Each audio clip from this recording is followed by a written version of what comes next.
dhiisi deebiinsa gabaabaadha.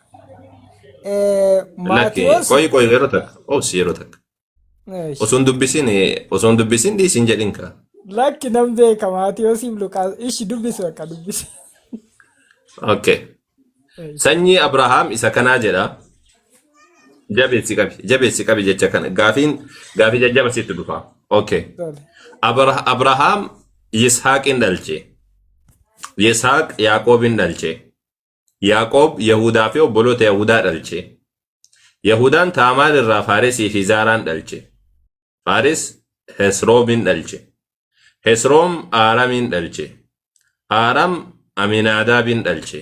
Aminaadaab Nahasoonin dhalche. Nahasoon Salmoonin dhalche. Salmoon Rahaab irraa Bo'aazin dhalche. Bo'aaz Ruut irraa Yoobeedin dhalche. Yoobeed Iseeyin dhalche. Isee Daawit mooticha dhalche. Daawit haadha manaa Oriyaa irraa Salomoonin dhalche. Salomoon Rehoobiyamin dhalche. Rehoobiyaam Abiyyaa dhalche. Abiyyaan Asaafin dhalche. Asaaf Yoosafaaxin dhalche. Yoosafaat Yooraamin dhalche. Yooraam Oziyaasin dhalche. Oziyaas Yo'ataamin dhalche. Yo'ataam Akaazin dhalche. Akaaz Hizqiyaasin dhalche. Hizqiyaas Minaasee dhalche. Minaaseen Amoosin dhalche. Amoos Yoosiyaasin dhalche. Yoosiyaas bara sabni Israa'el biyya Baabiloonitti booji'amanitti Yekuniyaasiin dhalche. Yokniyaasii fi obboloota Yekuniyaas dhalche. Sabni Israa'el biyya Baabiloonitti erga booji'amanii booddee Yokniyaas Salaateelin dhalche. Salaateel Zerubaabelin dhalche. Zerubaabil Abiyuudin dhalche.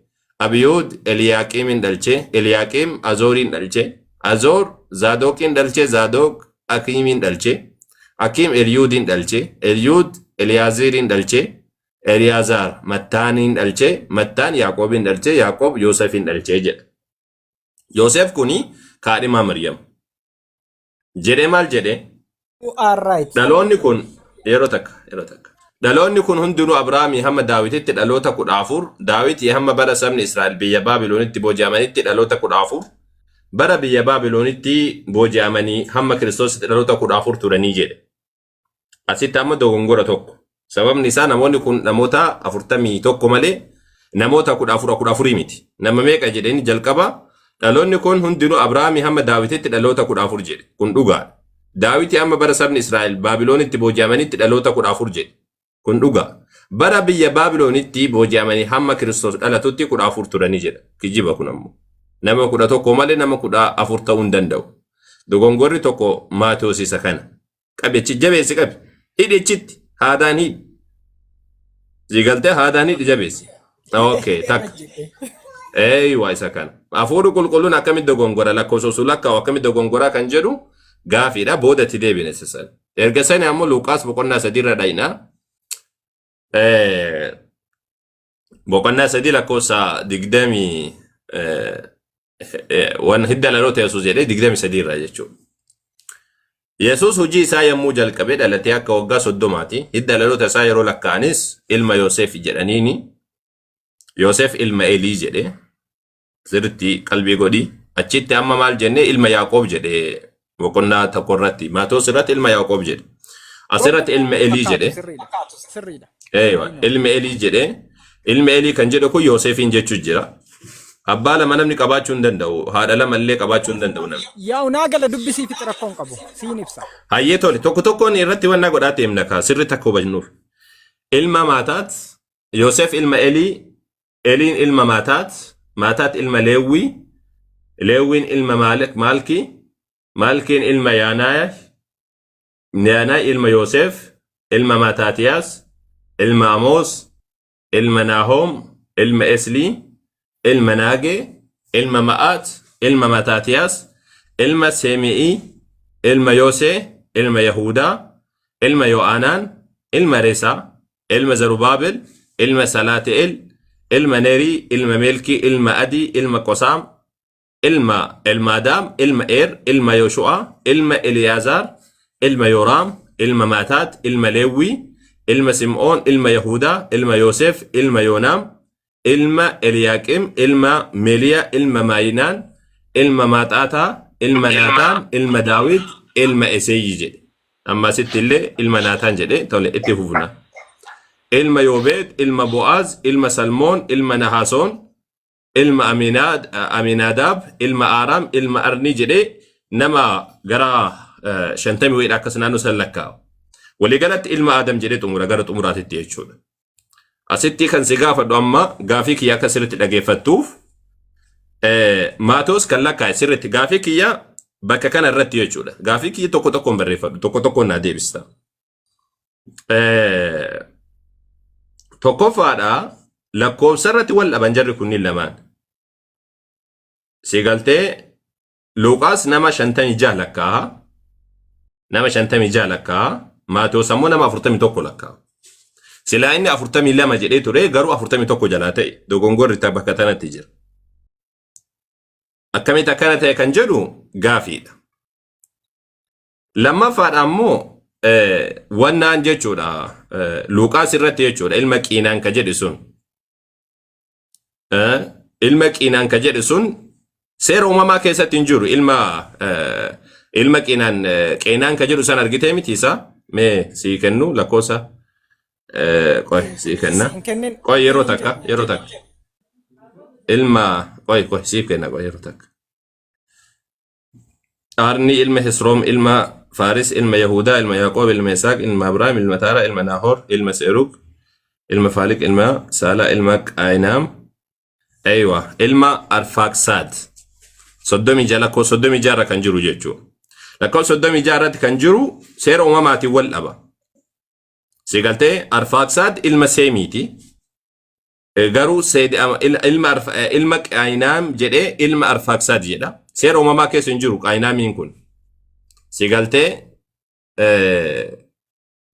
wannaan kun Qaayinaam ilmaan Arfaaksaad kan lakkaa'aman san keessa hin jiru. Luqaas seera uumamaatiin wal faallesse. Yoo seera uumamaatiin tokko jette naaf idda. Gaafii sadaffaadha kun. Sadaffaadha. Tokko akkuma siin jedhe lakkoofsa keessa wal dhabanii lammaffaadha ammoo Maatewos nama 42 lakkaa'ee jedhee 41 qofaadha. Sadaffaadha Qaayinaam namtichi jedhamu sun Luqaas boqonnaa 3 lakkoofsa 36 kan jiru seera uumamaatiin wal dhaba. Ilmaan Arfaaksaad keessatti lakkaa'amne seera uumamaa keessatti. 3 afuraffaadha. Si galtee afuraffaadha. Wannaa keessatti jechuudha. Daawit waa'ee Maatewos wagguu dubbatu waliigalatti namni inni lakkaa'e jechuudha. Waliigalatti namni lakkaa'e Daawit irraa haga booji'amuu warra Baabeelsaniitti nama 14 jedhe achirraa jalqabee haga Yesuusitti nama 14 jedhe. Kun ammoo meeqataa 28 ta'a. Garuu Luqaas biratti nama 41. Nama 41.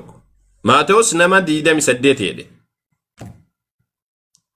Luqaas ammoo nama 24 jedhe Maatewos.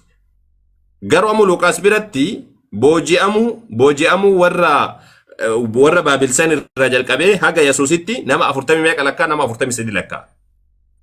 Kunillee akkamitti akkana ta'e gaafii afuraffaa.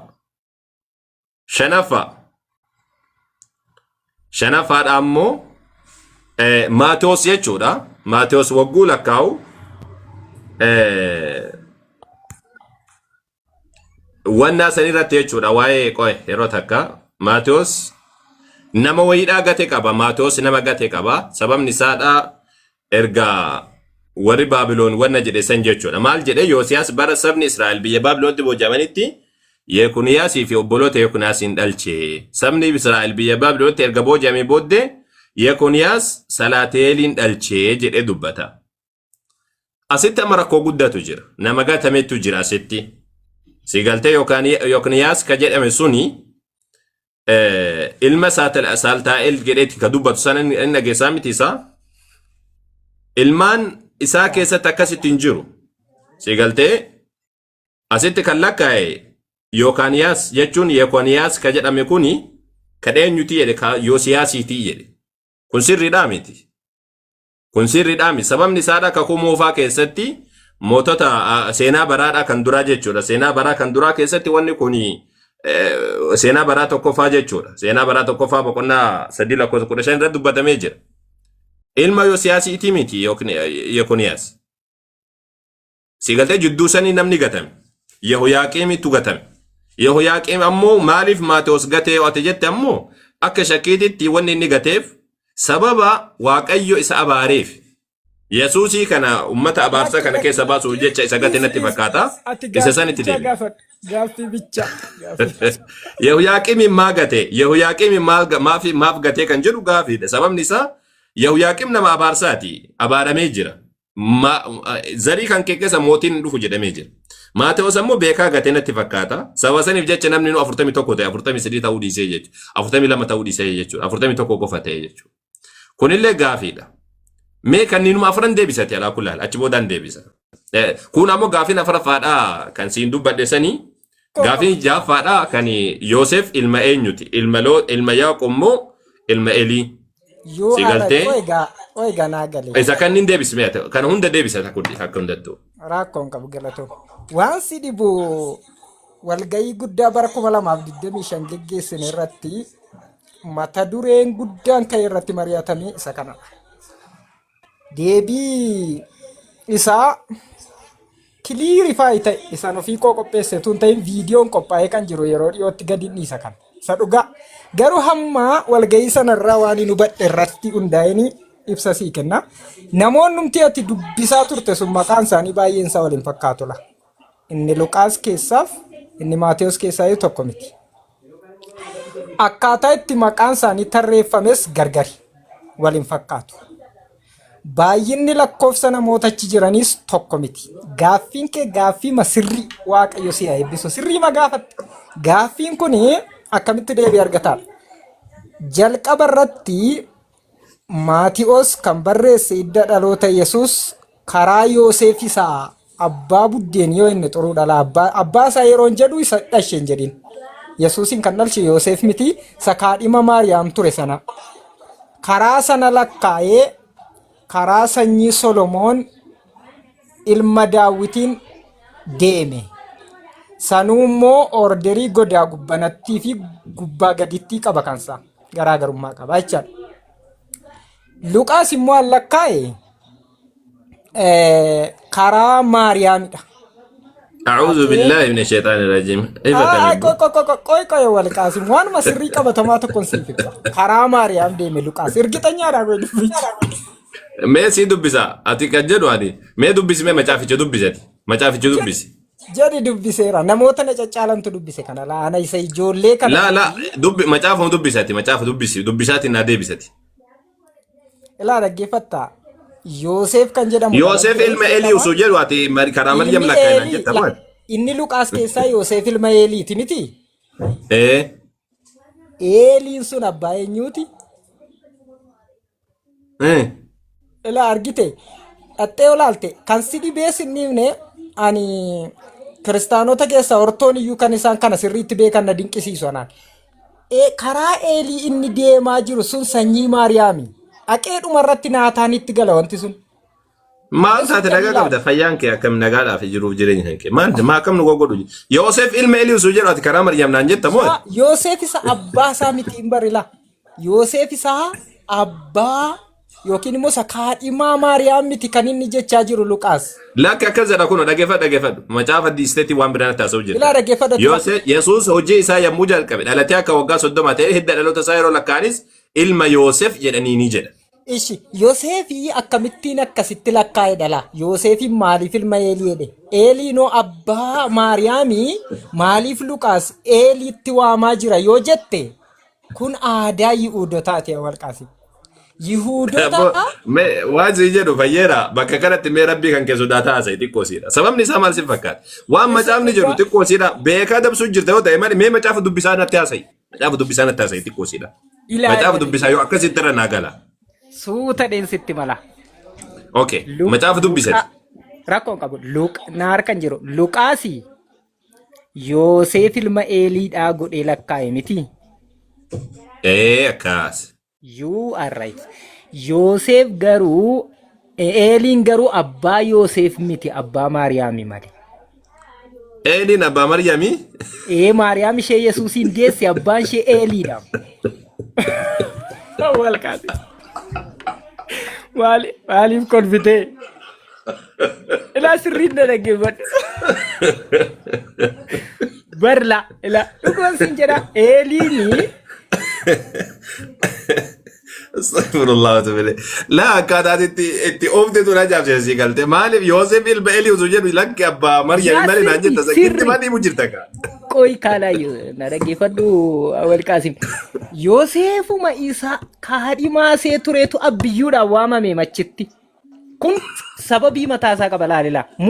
Yeroo bara Musee keessaa dhaalaaf dhaqanii ijoolleen gaafannaan ijoollee durbaatiif kenne utuu dhiirri jiru hin waamamti turte dubartiin aadaa Yihuudootaa keessatti abbaan manaa ishee karaa abbaa manaa ishee lakkaa'ama miti sanyii ishee. Waa'ee kan isin jedhu akka isin jedhu ati ilma soddaa kan keetiiti. Oromoodhaan ilaa barila Yihuudoonni Oromoon hin jettu bu'uura waan salphina ta'e aadaa kam keessa hin jiru aadaa Yahudootaa keessa illee hin jiru kun. Lakki awwal soddaadhaan yaamamutti mee naa kenni nama tokko ija naa kenni mee nama soddaadhaan yaamamu macaafa kan kee keessa akkami soddaadhaan ati Yoosef ilma Eliidha jedhamee yaamama naan jetta maal nagoo maarree Yoosef lakki Awwal Qaasim Yoosef inni abbaa manaa Maariyaam ture sun karaa abbiyyuu isaa waamamaa jira ragaa kana argisiisutu jira Awwal Qaasim akka naa kenni ragaa san naa kenni dafi naa kenni abbaan Maryam Elii ta'ullee naa kenni.